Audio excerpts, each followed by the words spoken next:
Hello, it's Friday the 14th of February 2025, just after 1 o'clock, and welcome to UK Column News. I'm your host, Mike Rumson, and joining me today in the studio is Patrick Henningsen. Welcome to the programme, Patrick. Great to be with you, Mike. And by video link, we have Mark Anderson. Now, we're going to begin today with Ukraine and the Munich Security Conference, known by some as Davos for Defence, is kicking off today, this afternoon. The featured image on their website is all about Zelensky. This is obviously an image from last year, but nonetheless, this is because, of course, Europe is at the minute giving the impression of absolute panic over the Trump-Putin telephone conversation, which took place. And one example of that panic came from Ben Wallace, the former Secretary of State for War, who wrote an opinion piece in the Telegraph yesterday. Here it is. Now, he said this. He said, Munich's motto is peace through dialogue, but it has proven itself in recent years to also be a forceful bastion of European resistance against Russia's illegal invasion of Ukraine. What a shame, then, that this year's gathering seems set to mirror the disastrous conference of 1938, where the continent stood blind in the face of Hitler's duplicity. The stench of appeasement is once again returning to Munich. After Chamberlain returned to Britain, he said in 1938, having signed an agreement with Adolf Hitler, he proclaimed peace for our time. Winston Churchill then rebutted that. You were given the choice between war and dishonour, is the quote. You chose dishonour and you will have war. So he was quoting Churchill there. He went on to say the same fate awaits the West, whether in the Taiwan Strait, Iran, or elsewhere in Europe, if it fails to stand strong now. And like 87 years ago, it will have its roots in Munich. So that's quite incredible rhetoric there, Patrick. I don't really know what to say. I mean, it's quite an incredible op-ed by Ben Wallace. And, that's a bit rich coming from Ben Wallace, Mike, but they can't help but using this kind of fetishization of World War II, the Sudetenland, it's 38, appeasement and so forth.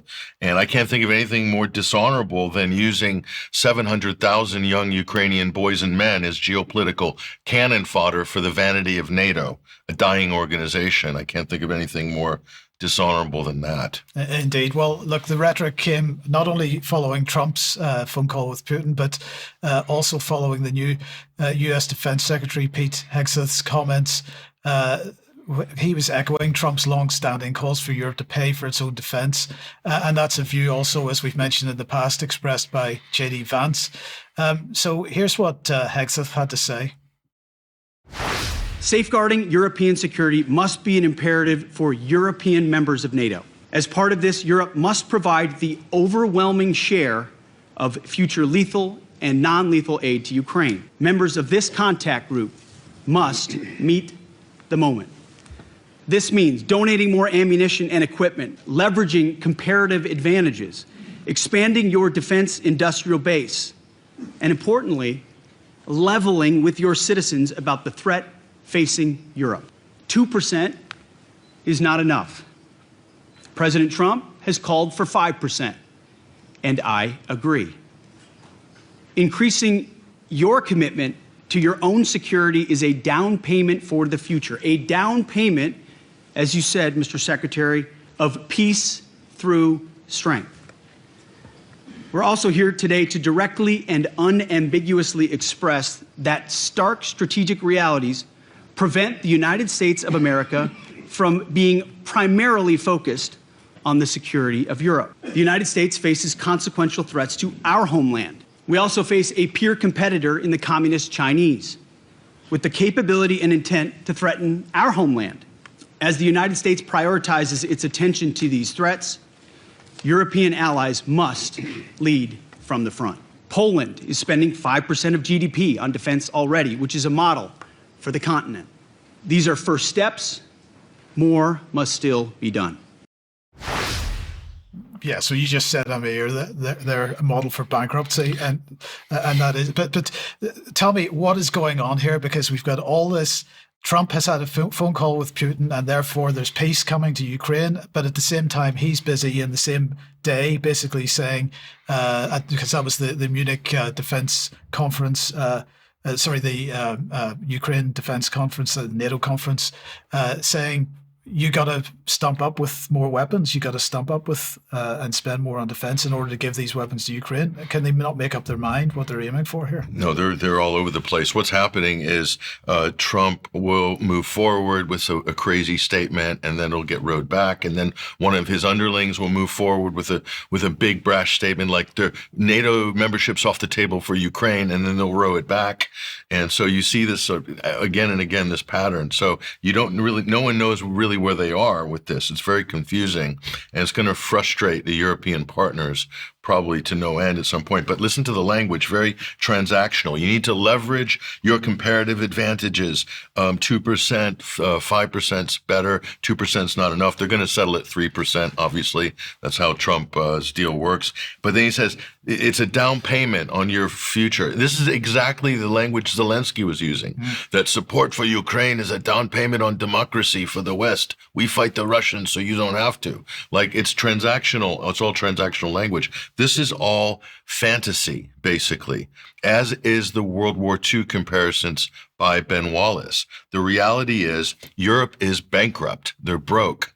And they're going to have to run huge budget deficits to have a 5% spend on defense. And defend against what? You know, once you take the hawks out of there from Washington and London, right, nobody else really wants to go to war with Russia. So it's so funny how this thing rolls into itself, and it's a bit of a self-lick. They're trying to create the self-licking ice cream cone in Europe, and I'm not sure if it's actually going to work, because the ice cream will probably melt by the time we get to the key moment. Yes, indeed. And the other phrase that was in there that I think should be paid attention to, because you might hear it a little bit later in this report as well, is peace through strength. That's an old trope. Yes. Yeah, peace through strength. So strength, what do we mean strength? They can spend all they want. Name me a European country that's ready to go to war with Russia, that wants to go to war with Russia. Name me one. There's only one country that might consider it, and that's the United States.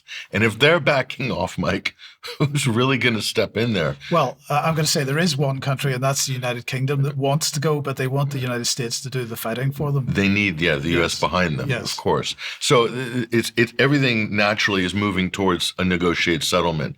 But you see people kicking and screaming, and then, of course, the defense industry, they want to basically get better budgets from Europe so they can suck more money out of the European national budgets, basically. So Pete Hegseth, as traditionally, Mike, with Mark Esper, with the other previous defense secretaries, where do they normally come from? They're normally lobbyists from the defense industry. Right. So that's what the defense secretary's job is to promote weapons sales, pure and simple. They just have a better, younger, slicker former Fox News presenter to do the job in this case.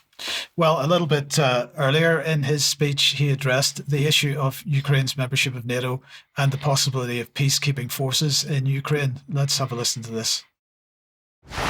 A durable peace for Ukraine must include robust security guarantees to ensure that the war will not begin again. This must not be Minsk 3.0. That said, the United States does not believe that NATO membership for Ukraine is a realistic outcome of a negotiated settlement. Instead, any security guarantee must be backed by capable European and non-European troops.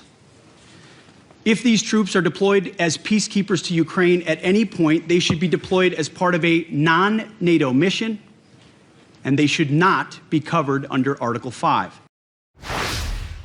So on the face of it, that does seem to be a different position that we're seeing there, because all the rhetoric we've heard from NATO, from the UK, from the EU so far in the last 4 or 5 years has been an attack on one is attack on all. Article 5 is almost in every breath, but we seem to be changing that position now. So the tripwire, he's removing the NATO tripwire. And that really takes the teeth out of the whole threat of NATO. And this is how they've leveraged this whole Ukrainian proxy war from the beginning, was dangling Article 5 over there to try to keep the Russians at bay and so forth. So basically saying no U.S. troops, right? We want out, but still buy our weapons. So this is like a protection racket, but without the protection, Mike. So it's the mafia aren't providing the protection anymore, but they still want you to shop at their stores. Right. So I guess this is like the mafia going legit, kind of, if you want to use that crude metaphor, but getting into legitimate businesses like defense. So what matters, Mike, is Russia's security guarantees, because Russia holds all the cards in these negotiations. The United States has no leverage whatsoever. And by putting all their cards on the table, I'm shocked that they even said the NATO thing, Mike, right, this early. I mean, especially with Trump, the art of the deal, you'd think you'd keep that card in the back, right? And use it as leverage, because that's the main piece of leverage as far as Russia's concerned. So I'm not confident. I'm happy to hear these things, Mike, but I'm also baffled because I think there's going to be buyer's remorse from the U.S. Office of Imperialism, because they're really relinquishing a lot of control in Europe. And what's this going to mean for all the NATO countries that are occupied by the United States? Italy's occupied militarily. Germany's occupied militarily. The whole of Scandinavia is occupied. Poland's occupied. Romania's occupied. Greece, they're expanding their bases in Greece. So while we hear this rhetoric, Mike, on the surface, what's happening under the surface is a huge military expansion of U.S. occupation and forces throughout Europe.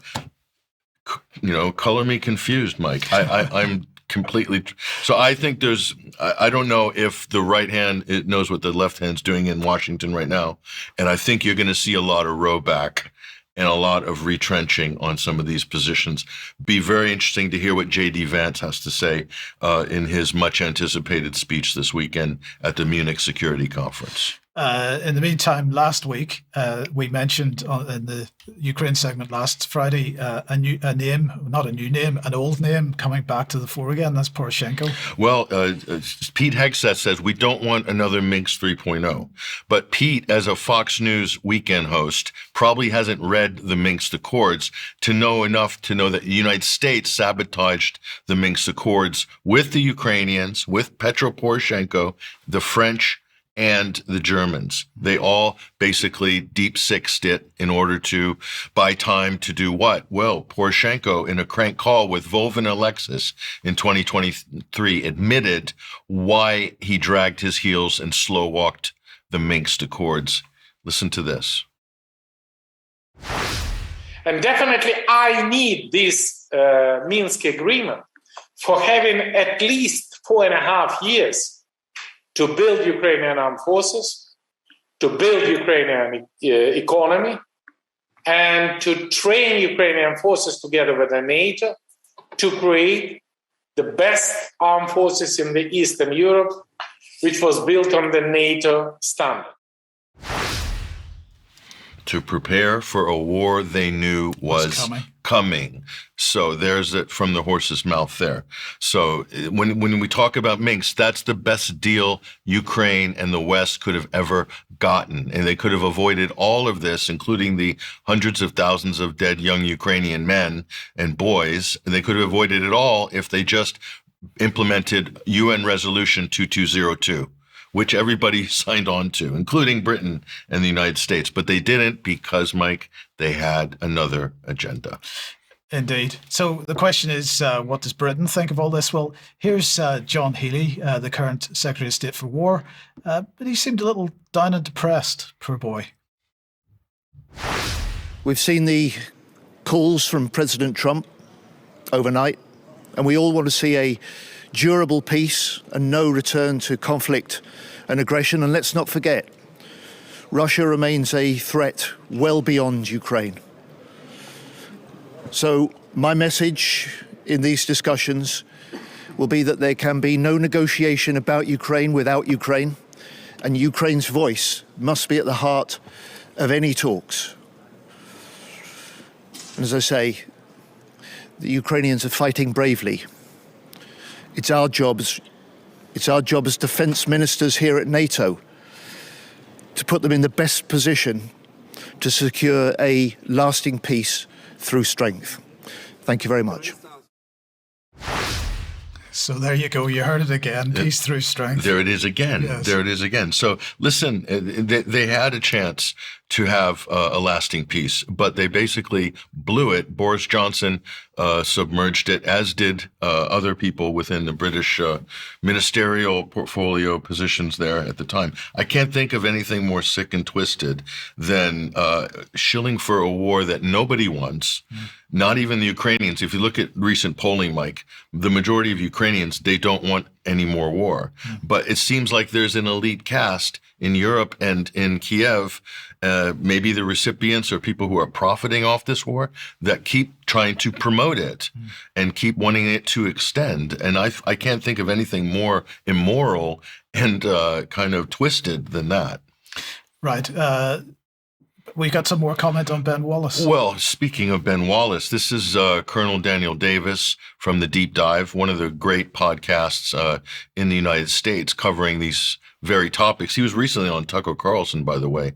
So he is known and listened to within the Beltway, but he doesn't have any nice things to say about people like Ben Wallace. Roll this clip.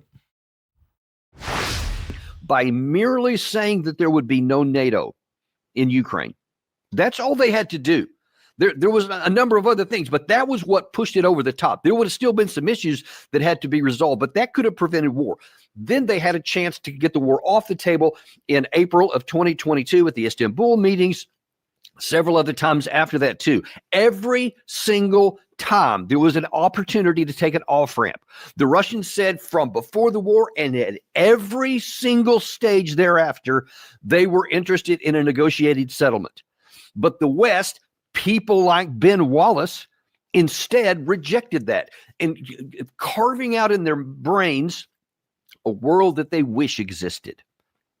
We want a world to where we can just say Russia's evil and did this unprovoked attack and all this kind of stuff. And we're going to say that Ukraine will win because they're a democracy and ad infinitum. Just keep on going. All the things that were said there. And none of those things matter. He's basically said it right there. The war doesn't care. And he went on to say, war doesn't care about what you feel and what's morally right. War cares about which country and which side has the most men, the most trained men, the best resources, the best military industrial base. And Russia can outproduce the whole of European NATO by a factor of 3, Mike, when it comes to artillery and things like that. So you're absolutely delusional. So all these scripts like Putin bad, Putin's war of choice, it violated the territorial sovereignty of a European country in the heart of European democracy. And all these talking points don't mean anything, because why do they push these talking points? They want you, they're gaslighting you, not to look at the Minsk Accords, which Britain and the U.S. signed onto, not to look at the Istanbul peace agreement, which would have wrapped everything up by April 1st, 2022. But Boris Johnson and others had other plans. They wanted to keep the war going. They are gaslighting you. Every time you hear a politician say Putin's war of choice or Russian aggression or the unprovoked invasion, this is gaslighting, okay? There was a reason why Russia military intervened, and it was because Donetsk and Lugansk were getting shelled by the NATO-armed Ukrainian forces, and civilians were dying by the thousands. And the U.S. would have done exactly the same thing had it been their people over the Mexican border or anything like that, right, or in any other territory, or territories to be future annexed by Trump. Who knows? That's a different conversation. Yeah. But a great comment by Colonel Davis there. Absolutely. So, in the meantime, back in the UK, the House of Commons was discussing these issues. Here's Rishi Sunak's take on it. Can I ask the Minister if she agrees with me that in this new world and in the event of any peace deal, that the United Kingdom and its European allies must lead in providing Ukraine with military support and potentially military presence across land, air and sea to give Ukraine confidence that any peace will endure? And can I assure the government that it will have my support if that's what it decides to do? that's assuming his support is worth anything anymore. But you know, the point is Britain seems to be desperate to establish a military presence in Ukraine. Oh yeah. That is why we have been playing Zelensky like a fiddle from the beginning. Not just a military presence, an intelligence presence, a signals intelligence presence, a GCHQ presence like they have in Cyprus, with satellite uplink capabilities and all sorts of, let's say, combined military and intelligence operations, exactly like Cyprus. They're looking for a new Cyprus in Ukraine. Well, the Ministry of Defense did try to put a brave face in things. They were tweeting this out, this nice picture of Hesketh and what's his name? He's eminently forgettable. Healy. Just think of the former British Prime Minister, Dennis. Right. Or no, okay. Was he Prime Minister? Healy, yeah. Well, he wasn't Prime Minister, but anyway, he was. I don't think they're Namesake. related, but eminently forgettable is the point here. So they're shaking hands and pretending to be friends. I'm not sure whether they are or not. But What's the age difference between them as well? I mean, Hegseth's only like 44 yes. or something. So he's just a young buck, isn't he? Well, anyway, coming back then onto the Munich Security Conference itself. As I said, Zelensky, the main feature of the front page. The main sessions today are going to be things like, the EU in the world, the US in the world, China in the world, stabilizing a restless region, prospects for peace in the Middle East, strategic investment, the future of the US-Ukraine security cooperation, and Zelensky's going to be taking part in that particular one alongside Lindsey Graham. Alongside Lindsey Graham's special breakout workshop there. Yes. Is Zelensky going to wear a suit for his final public appearance on a main stage as a statesman? That's what some people think. His days may be numbered. Well, I think they probably will be. We'll see in a second. Also covering more on the European responsibility for defence and so on. But the question is, who would it have been that was the first to try to shore up Zelensky's terrible position? Well, it was this man, of course, Keir Starmer. And my question is, Patrick, where does this leave Zelensky at home, despite the apparent support for him still in Munich, from some people at least? But his position in Ukraine, it has got to be pretty he must be on the ropes. I mean, it depends who you talk to. Obviously, if you're talking to NAFO reps online, they're going to say that everything's fine. He's very popular. If you talk to a lot of other Ukrainians, they'll tell you that he has never been more unpopular in the country. So if there's an election, he's not running. I mean, it's almost a fait accompli. He will lose, and he would rather not run than to run and lose, because it would be a huge humiliation after being built up by the West and Hollywood and everybody else is to this Churchillian global representative of democracy and Western values and all this other stuff. Yes. So it's not going to work. But it was interesting here. We'll put up on stage. The New York Times was basically saying that Ukraine's begging to be involved in the peace talks. So we tweeted this out earlier. Obviously, that's an old photo of Zelensky from the NATO summit last year when he was snubbed on the main stage there. But what I'm saying is it's that look you give when you realize your sugar daddy just dumped you for an older and more mature, stable partner. So the U.S. is doing deals with Moscow, and Ukraine doesn't really have a seat at that table. And why should they? Because who's paying for all this? Okay, so the United States is underwriting everything. Mm-hmm. So there is no war without the United States. So what does Ukraine really have to offer? Unless they want to exert some actual sovereignty, which would be to tell the West or tell the United States, thank you, but no thank you, we've had enough. Are we seeing that happen? No, we're not. No. Washington Post, though, talking about this NATO relationship. Well, this is interesting. So this is the flip-flopping we talked about, Mike. So while Hegseth came out and said they're ruling out NATO membership for Ukraine, and then Trump comes back and says, no, there's going to be no NATO membership. And then Hegseth comes back to row it back, and then Trump comes back again to push further on it. So you have this push and pull between Trump and his teammates, his underlings here. And so this is the way we're going to get used to seeing this in the media going forward. Lots of flip-flops back and forth, and the press are just running around chasing Trump, trying to figure out what's going on. And so this is a really interesting media cycle from a mainstream point of view. We can sit back and wait for the flip-flops to end and just do analysis on big picture issues. So I like the way this is going so far. So long as it doesn't trigger World War III, I think we're heading in the right direction. Oh, and so some people are wondering, is this just 5D chess from the Donald? And I don't think it's 5D chess. I think this is literally they're figuring out what the hell's going on. Yeah. And no one's really sure. Yes, and then just to finish this off, we'll just mention that J.D. Vance, as Patrick's already mentioned, was going to be speaking over the weekend at the Munich Security Conference. He was meeting Mark Rutte today. They were tweeting this out, very happy. We got to say happy birthday to Mark, by the way, because it is his birthday today.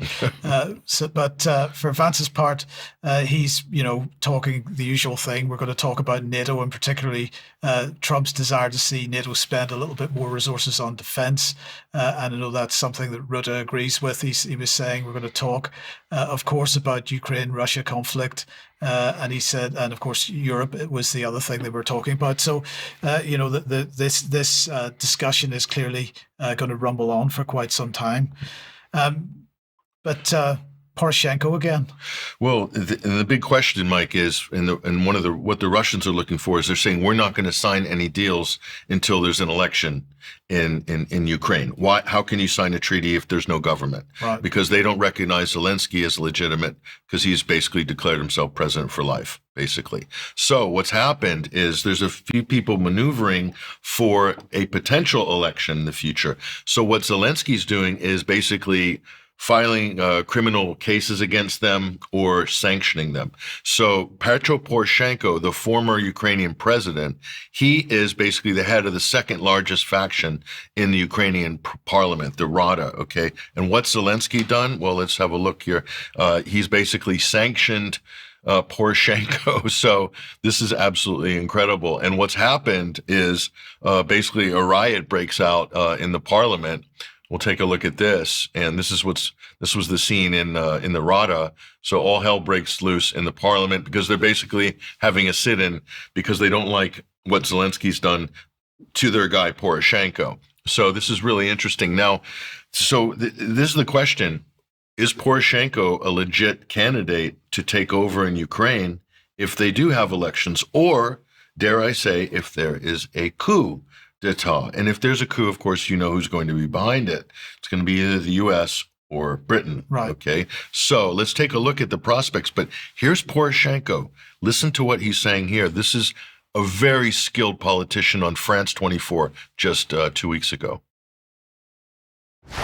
This is a fight. When's the right time to have an election? Immediately 3 months after we win the war. Win the war.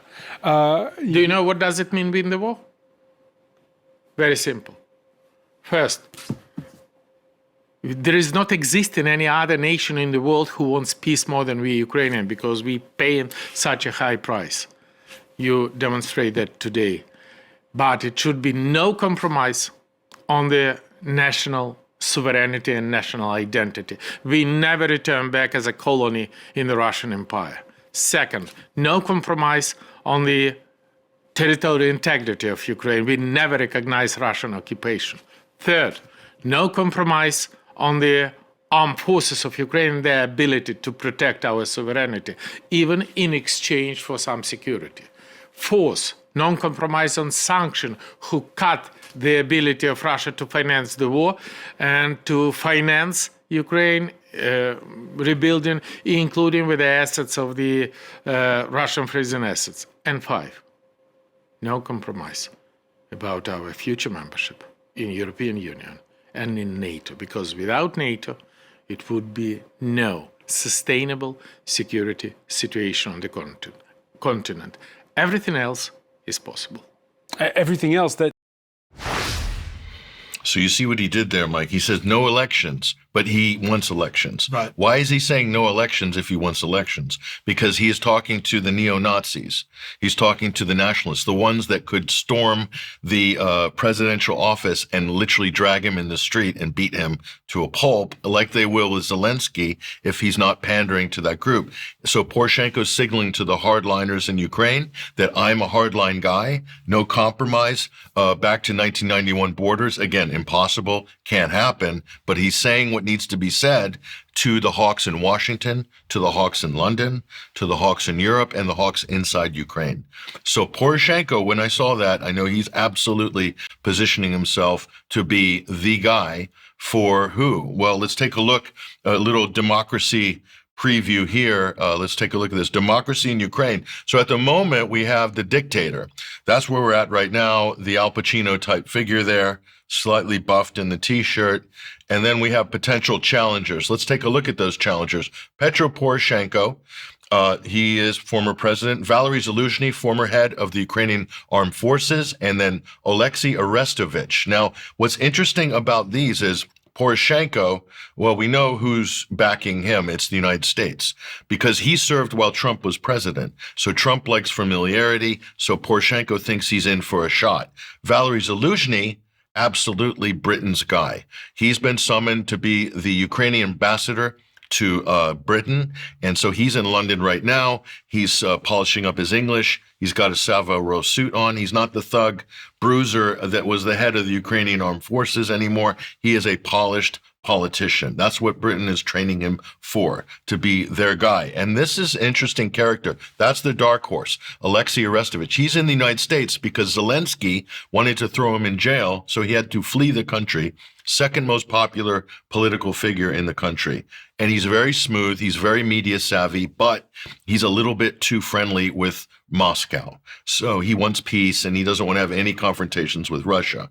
So that's going to put a question mark on him. And then, of course, you have the Russian choices here, Viktor Medvedchuk and Viktor Yanukovych, former Ukrainian president. So likelihood of them being front runners in any of this, it's a bit of an outside chance at the moment. So those top three, to me, those are the three front runners. And out of those, it's really between Poroshenko and Zaluzhny. So, but how that comes to power through a coup or through eventual elections is anyone's guess, Mike. But the dictator hasn't got a chance. The dictator, absolutely, he's finished. He's out of there, Mike. So there is no chance at all for Zelensky. His days are absolutely numbered. Yes. And the question is, will he get out of the country alive? This is a good question. And that's where you want to place your bets, because that's the interesting wager. Yeah. Okay. Well, Mark, at last, let me welcome you to the program. And well, you want to have a look, first of all, at Trump's latest efforts with respect to trade. And I suppose that is not unrelated in a certain sense. There is a connection. Good day, everybody.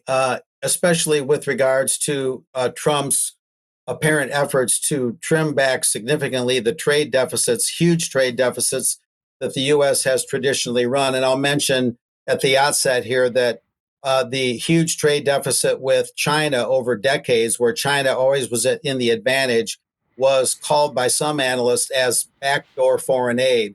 And those huge trade surpluses that China ran at the Americans' expense helped China build its military. That's documented. Anyway, keeping that in mind, this is perhaps the most recent, let's get this on the screen, the most recent executive order out of the White House. I managed to get on their mailing list, so I'm getting everything from the White House now, even little detailed press releases that are not that consequential. Anyway, this one dated yesterday, fact sheet, President Donald Trump announces the fair and reciprocal plan on trade. And there are some interesting facts in this that are long overdue. Here's what it's about. Today, that's yesterday, Trump signed a presidential memorandum ordering the development of a comprehensive plan for restoring fairness in U.S. trade relationships and countering non-reciprocal trading arrangements. And this does address a lot of financial injustices that have been going on for a very long time. The red parts that I put in red are the most important. This fair and reciprocal plan will seek to correct longstanding imbalances in international trade and ensure fairness across the board Gone are the days of America being taken advantage of. This will put the American worker first, improve the U.S. competitiveness in every area of industry, and reducing that trade deficit I talked about and bolstering security. Let's move on from there. Now, again, I'll focus mainly on the red ones, red parts. America will no longer tolerate these unfair practices. And it gives some interesting numbers. The U.S. tariff on ethanol, what we charge, is a mere 2.5%, yet Brazil charges the U.S. ethanol exports a tariff of 18%. And that's pretty much typical in U.S. trade relationships. The next part that's emphasized as a result in 2024, the U.S. imported over 200 million in ethanol from Brazil, while the U.S. exported only 52 million in ethanol to Brazil. The U.S. average applied most favored nation tariff on agricultural goods is 5%, but India's average of the same thing is 39%. Again, that's fairly typical. India also charges a 100% tariff on U.S. motorcycles, while the U.S. only charges a 2.4% tariff on Indian motorcycles. And again, Trump is accused of utilizing tariffs as a weapon, of being brutal about it, economic warfare, things like this. And these are the numbers that people rarely ever see. Let's move on and look at this next slide and focus on the numbers. Though America has no such tax, and only America should be allowed to tax American firms, which is a fair statement. Trading partners hand American companies a bill for something called the digital service tax. Canada and France use these digital service taxes to each collect over 500 million per year from American companies. And overall, those non-reciprocal taxes cost American firms over $2 billion per year. Again, Trump sees it as America being taken advantage of, and other countries charging tariffs far in excess of what America has even contemplated, let alone charged. And we'll look at this last one. We're focusing a little more on your part of the world here. The European Union can export all the shellfish it wants to America, but the EU bans shellfish exports from 48 U.S. states. As a result, in 2023, the U.S. imported 274 million in shellfish from the EU, but only exported 38 million. The EU also imposes a 10% tariff on imported cars, yet the U.S. only imposes a 2.5% tariff. The U.S. has run a trade deficit of goods every year since 1975, as I said, for decades.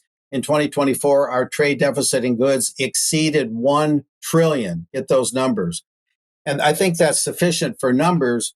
And what's important here is that there's two different things you can talk about. There's free trade and there's fair trade. Fair trade has long been missing, and it does appear, according to those numbers at least, and of course, with any Trump executive order, we have to make sure that he actually carries out what he says he's going to do. We've seen in recent reports that there's wiggle room sometimes, and sometimes he doesn't quite seem to be carrying out what the executive order says. Nevertheless, those numbers are truthful, irrespective of who's in the White House. And what I was saying about free and fair trade has long been neglected, where you do have relative balances and fairness, where one country is not paying huge deficits while another realizes huge surpluses, things like that. So you balance that out and you have fair trade. And of course, it's best for a country to only import what it lacks itself, what it cannot produce in sufficient quantities itself.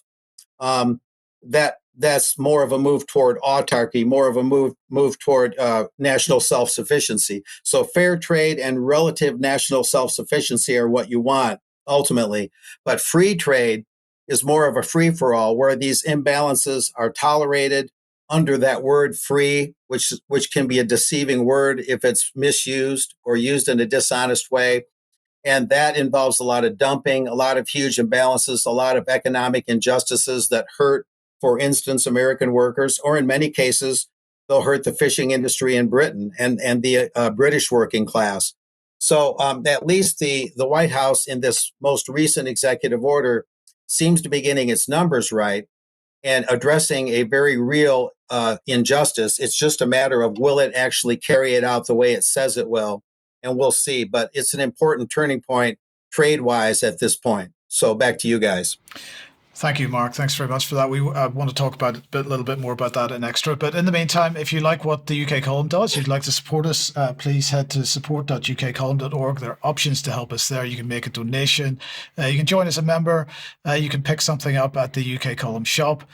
Or from clive2carl.com, and we get a small commission on everything that you buy from Clive if you use that link. Do please share our material, though, because that is probably the most important thing you can do to get around the censorship regime that we face. Now, a date for your diary, once again, to remind you of that. Tickets are on sale at the moment. They're going fast. So if you would like to come to this, please grab one as soon as you can. Saturday, the 5th of April, 2025 in Cheltenham. Catherine Gunn is going to be speaking. Patrick is going to be speaking. And we'll be announcing more speakers in the coming days. Do get a ticket very soon for that if you possibly can. And the interview that went out yesterday with Debbie and Cheryl Granger is with Victoria Rickson, having a look at what's going on with midwives and midwifery in the UK and the National Health Service. So have a look at that if you haven't seen it already. Now, just very briefly, I want to mention the Terminally Ill Adults Bill. This, of course, going through Parliament at the moment. It has been coming, it's at committee stage, so it's been coming under scrutiny on Wednesday, I think it was, in room 10. Now, as a reminder, the bill was brought forward by Labour's Kim Ledbetter, and it's going to enable terminally ill adults in England and Wales with, they say, under 6 months to live, to legally end their lives. Now, as it's currently drafted, that decision to end your life would be subject to the approval of 2 doctors and a High Court judge. Now, a few days ago, Meg Hillier, who's chair of the Public Accounts Committee, claimed that evidence presented to MPs so far had been what she described as weighted towards witnesses who were in favour of the bill. And one of the points she made was that there are no witnesses, this is a quote, there are no witnesses from jurisdictions around the world where assisted dying has been introduced already and where they had concerns to raise, because actually if you're trying to make good law, you need to know where the flaws are and where that law has been put in place before. And she said that the weighting towards witnesses who were in favour was very much in favour of it. So, as I said, on Wednesday, this was being discussed in committee. And Danny Kruger, a Tory MP, asked Kim Ledbetter, who, as we said, sponsored this bill, whether doctors would have to sign off assisted deaths requested in order to save their family money. So let's have a listen to one of the exchanges between them. Danny Kruger. But if the doctor concluded that they were doing it because they were a burden, they would still be able to get the assisted death under her bill. So the only question is whether they have capacity. If they've been judged to have capacity, choosing to have the assisted death in order to save their family money would be acceptable under her bill, would it not? I think it's I think we're oversimplifying a complex situation and a difficult conversation. And I think, we've talked about coercion a lot, we've talked about pressure a lot. I think those are conversations whereby if someone says, I just want it all to be over because I feel like a burden, that's the sort of conversation that I think doctors acknowledge would be a red flag. And I think, but those are complex, difficult conversations. That's why we need the expertise that we would get by providing serious amounts of training around this issue, so that those conversations can be taken place in a really sensitive way. So training is going to solve the problem. Patrick, who's going to design this training? What's the training going to say? Sensitivity training. Yes. That's probably what she's talking about. Yes, indeed. Okay, well, let's move on then to Trump again and Gaza. We talked about this on Wednesday, but bring us up to date. Well, the big deadline's coming up, Mike. It's apparently, well, here, let's listen to Trump again, and I'm going to unpack this statement and show you the gravity of it, but go ahead and roll this clip.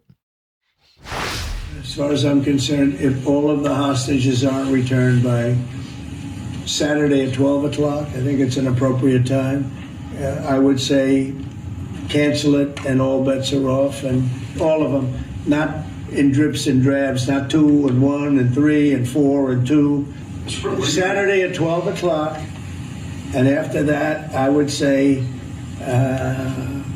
all hell is going to break out. Mr. President, when you say all hell is going to break loose, are you speaking about retaliation? So, I mean, Mike, so what he's done there, I don't think people realize what Donald has done. You know, he got a lot of credit for the ceasefire as he came into office, but he's basically undone it. This is basically what Trump's done.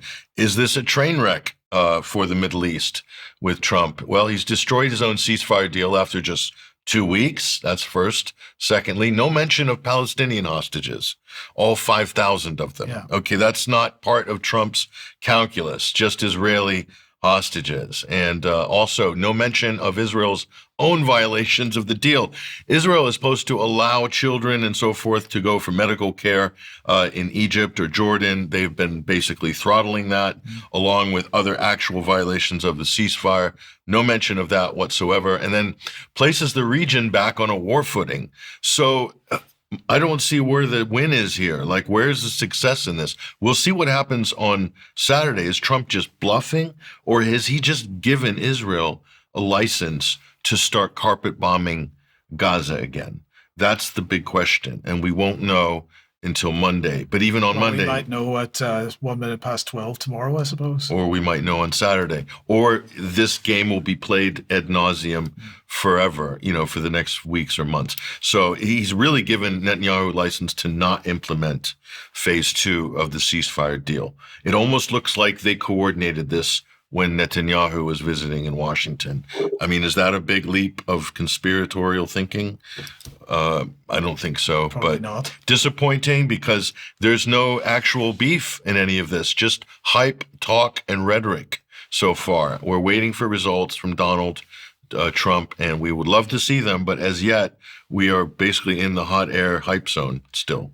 And Mark, more hot air and hype with more executive orders. I mean, when is the executive order flurry going to end? Well, indeed, there are a lot of them. And I wasn't necessarily going to run this today, but like the mainstream press complains, there's so many things coming out of the White House in sheer quantity that you've got to kind of scrape it all together and try and chronicle it and deal with it and objectively report on it as much as you can. And so I'll concur with the press in that regard. There's a lot to deal with here, a lot to unpack, as Patrick is saying. These recent executive orders, the ones that stand out that have certainly a lot of potential to do good, again, if they're obeyed and implemented as stated, include, as shown here, one of them for protecting children from chemical and surgical mutilation. Another, keeping men out of women's sports, all that social engineering that we found so distasteful. Another, for creating a U.S. sovereign wealth fund. And one thing I would look for there would it be something like Norway or Alaska or Alberta, Canada, where oil reserves and oil assets are used as a basis, even for paying out a dividend like they do to Canadian citizens. And I believe also in Alaska, because of the oil wealth, the citizens actually are considered part of the Commonwealth, and they receive a dividend check, almost like another Social Security check in the mail. And would that ever be part of the U.S. Sovereign Wealth Fund? A couple others that were listed there, enforcing the Hyde Amendment to end federal abortion funding. Will they actually pull the trigger on that? That's named after Henry Hyde, a late Illinois senator. And executive orders, progress on both the northern and southern border. People forget that the northern border in the U.S. does have some significant breaches with contraband and illicit things like that. Now, another one that's quite recent, and let's show this one on the screen to get the title of it, actually withdrawing the United States from and ending funding to certain UN organizations and reviewing U.S. support to all international organizations. Now, that's a pretty broad brushstroke. Will they follow through on this, and what might be the consequences?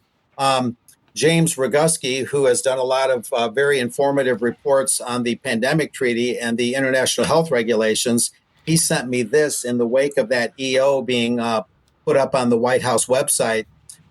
That one goes back to February 4. President Trump signed an EO directing the Secretary of State and the UN ambassador to review the actual U.S. relationship with the UN. They were given 180 days to complete their report. A little bit more here. Within 180 days of the date of this order, The Secretary, in consultation with the UN Ambassador, shall conduct a review of all international intergovernmental organizations of which the U.S. is a member and provide any type of funding or other support, and all conventions and treaties to which the U.S. is a party.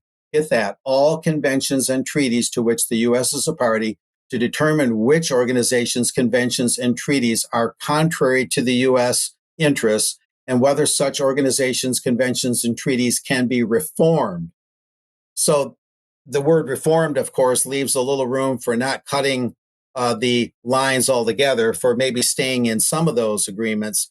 But it just shows you how sweeping these executive orders are getting, and beyond the sheer quantity of them, the actual content of them. So this is a major change, if all of this is followed, of the U.S. government structure and its relation to other countries through treaties and other conventions. Now, this is also interesting. This next one, a fact sheet, President Trump establishes one voice for America's foreign relations. I won't read all of this, but part of it says unified voice for all U.S. foreign relations. This executive order asserts the Secretary of State's authority over foreign service officers, civil service officers, other staff. It directs Marco Rubio in this case to reform the Foreign Service's recruiting, evaluation, retention standards, some things like that, to make sure only the most qualified individuals in the State Department and so on represent American interests abroad. It empowers the Secretary of State to revise or replace the Foreign Affairs Manual, and it aligns diplomacy with U.S. interests. And of course, all of it has to be unified as one diplomatic voice in accordance with President Trump's vision for the country and its relation to other nations. One good thing I see that might come out of that is that one voice approach, where everyone has to be unified according to one vision, although it sounds autocratic, and I realize it could go off the rails a little bit. On the other hand, it might keep the Council on Foreign Relations types, the unabashed globalists who have been used to getting their way. They've been used to getting State Department positions, Defense Department positions, and helping to implement the CFR One World agenda. It might keep those types out of key government positions at least a little bit more, due to that new philosophy that's being put forth there. And from there, we've got a little bit more. That's an interesting thing to keep in mind about the CFR, and that vision may be being kept at bay. We have a little bit more to show here. This one I won't go into much at all. There's a memo to the press corps. The Trump administration is taking exception with the mainstream press. Trump is not calling the fake news now, so often like he did in his first term, where the words fake news were coming out of his mouth every other minute. But he is taking on the press in a little more substantive way here. He's saying the New York Times erroneously wrote that there's no proof or sweeping claims of fraud in federal government spending. And the memo to the press corps, this memorandum, it says that the Times and other like-minded outlets should check out a newfangled research tool called Google. They're being a little bit sarcastic there. And then the Trump administration is reasserting that the Government Accountability Office released a report last year saying that no area of the federal government is immune to fraud, and that the fraud loses the government or costs the government in between a quarter billion or $500 billion a year are lost to fraud. Well, 233 billion to over 500 billion. Let me get those numbers right. Are supposedly lost to fraud. Now, this last thing is a quote from Elon Musk, and he was giving a presentation that the New York Times and other media were covering. And they took some exception with Musk saying he was not providing hard evidence for a lot of his claims. Musk was quoted in return as saying, the bureaucracy is an unelected fourth unconstitutional branch of government, which has in a lot of ways currently more power than any elected representative. It does not match the will of the people. Now, there's some truth to that about the civil service in the US, in Canada, in the UK. It does have an inordinate amount of power, and a lot of money is spent to support it. But the real unelected fourth branch of government is the Federal Reserve in the U.S. and the banking industry overall. And the debt-based money system and the financial system, the way we have it, is really what drives the financial inequities in the country and the financial injustices. It's not just the amount of government spending. It's more fundamentally, it's the nature of the monetary system itself. And that's the real problem, the real fourth branch of government that's been wreaking havoc on the U.S. financially, not so much the civil service. So Elon Musk is a little bit off base with regards to that statement. But it's just more about this just illustrates more of what the Trump administration is doing in sheer quantity and the nature of what it's doing. It's a very major overhaul of government, and it's hard to keep track of it all, but I'm trying to stay on top of it so we can see the magnitude of what's going on, whether we agree with it or not, to understand it better. So back to you guys. Thanks, Mark. And in extra, we have a couple of video clips from Trump speaking at the World Government's conference in Dubai, I believe that is. So stick around. Elon speaking. Sorry, yes. Did I say Trump? Yes, sorry, Elon speaking. But Elon Musk and the return of technocracy. Well, we can also talk about this in extra, but this is just a piece we have at 21st Century Wire. I'll bring this up on screen. But Elon Musk and the return of technocracy, and it's the PayPal mafia. So when you look at the beginnings of PayPal, Musk, Peter Thiel, Reid Hoffman, David Sachs, and all these sort of people. And then Chris McGreal from South Africa wrote this: "What does Elon Musk believe?" And elite schools in Johannesburg and places like this. And what are his actual political beliefs? Is he a liberal LARPing as a conservative, or was he really a far right who was LARPing as a liberal in order to capitalize on the climate change hysteria in order to get Tesla massive amounts of government subsidies and to make him the billionaire that he is today? I mean, these are questions. And then he is the grandson of the founder of the technocracy movement. And his grandparents were very active in the Canadian Nazi Party before World War II, as was in vogue for many people in North America at the time. So what are his actual beliefs? And this is an important question, because this is somebody who bought his way into the White House with $250 million that he bundled together for the Trump administration. So if you oppose Israel bundling $250 million to buy a seat at the inauguration and a co-working space inside the White House, what about Elon Musk and big tech buying their way into the White House? I think anybody from any government in any so-called democracy might be concerned about that. Right, indeed.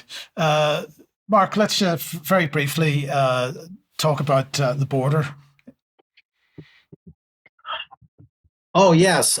February 8th, I was able to get down to a really good access to the Rio Grande River. I had gotten a tip that there was a lot of activity going on, but I go down there semi-often anyway because it's a great place to talk to Border Patrol agents. You got full access to the river there. There's a boat inlet, and you're not in any immediate danger. You don't want to go out in the boonies when you go to the border, especially by the river. You just don't want to do that. It's not a good idea. But anyway, there's a picture here. I took some pictures.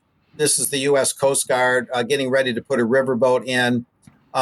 The guys I talked to, particularly one Border Patrol agent, are saying their morale is much higher under the new presidency of Donald Trump.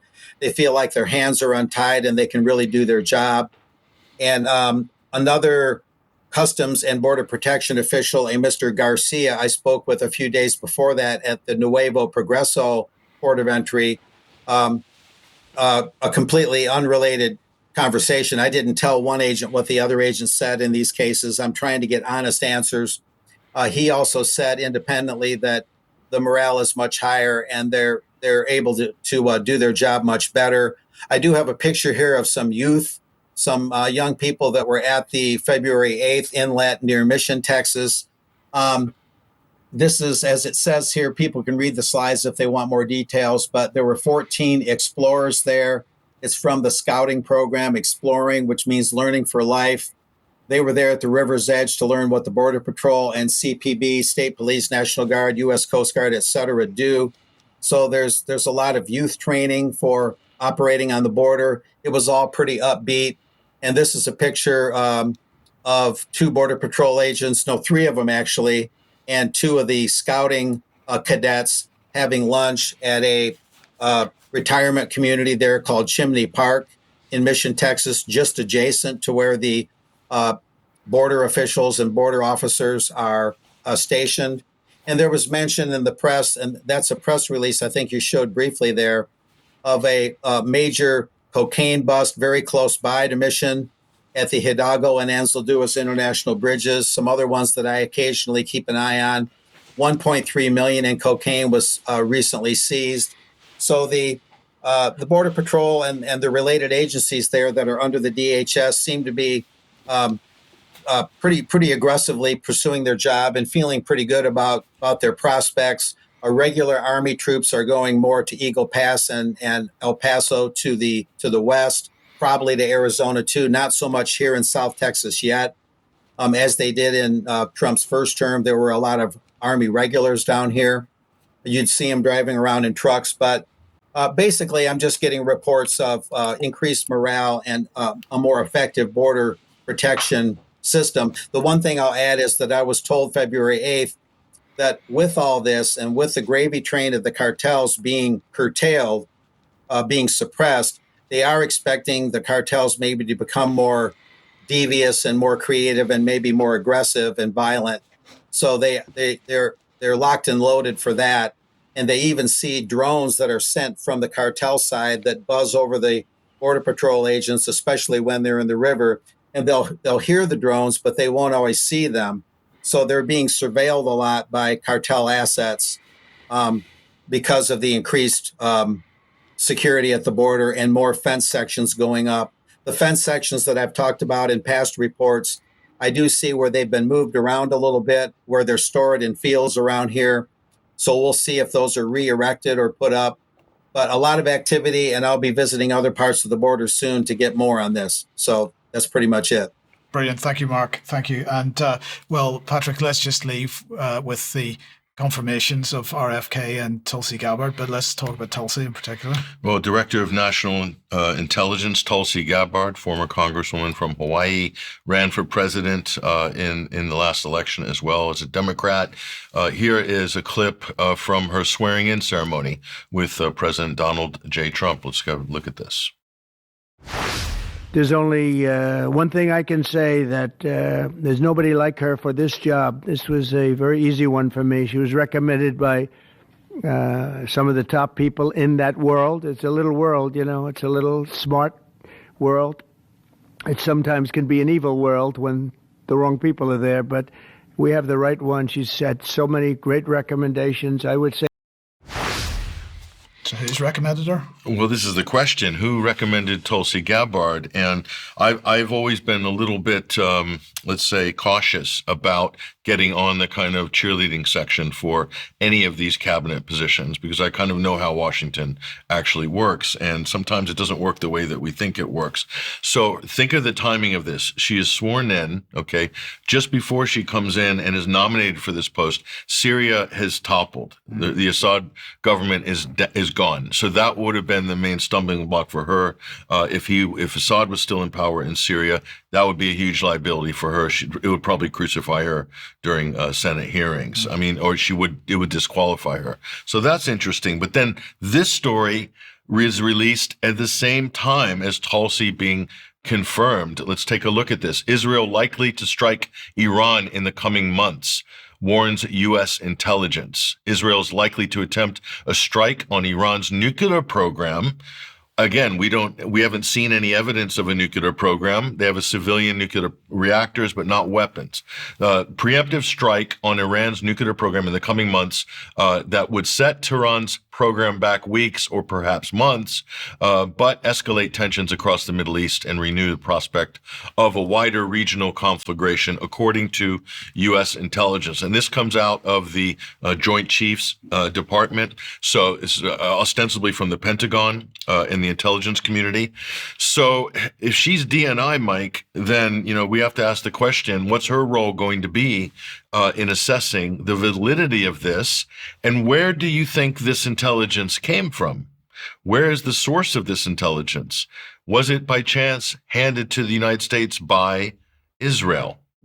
And if that's the case, who recommended Tulsi? Was it Israeli interests or hardcore Israeli loyalists that put her in that position? Because I find this to be more than a coincidence, Mike, the timing of this. And if we question Tulsi's pivot, on October 7th, she went from being a kind of anti-war centrist to being very openly Zionist, very pro-Israel, anti-Iran. That all happened very quickly on October 7th in 2023.